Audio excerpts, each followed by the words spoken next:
So tonight, Trump will address the nation and speak on the State of the Union.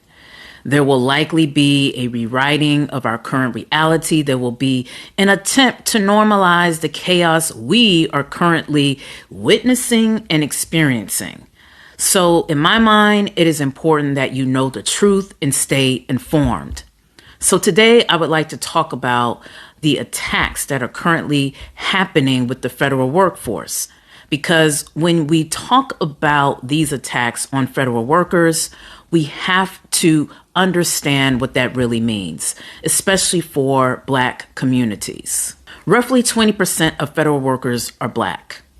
That's not just a statistic, it's a reflection of how the federal government has long been a pathway to stability and economic mobility for Black families. Generations of Black Americans have used federal jobs to move from lower income status to the middle class. These aren't just jobs, they're livelihoods, they're homes, they're college funds for the next generation.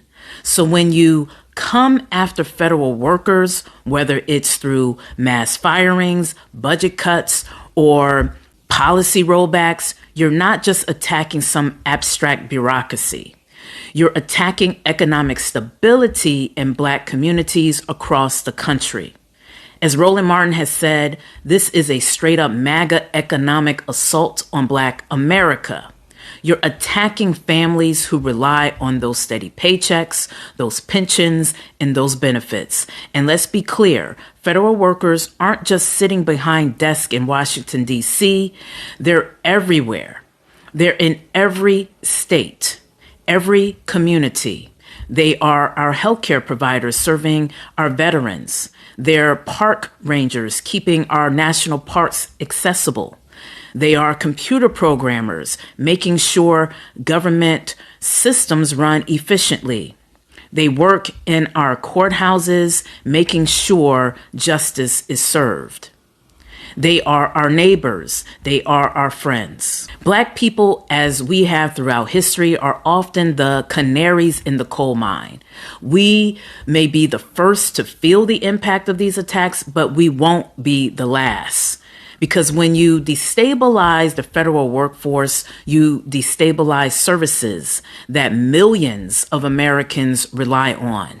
You have an impact on generational wealth. But now let's talk reality. Trump isn't God. Elon isn't God. No individual, no matter how much money or power they have, can simply erase the federal laws that still do exist.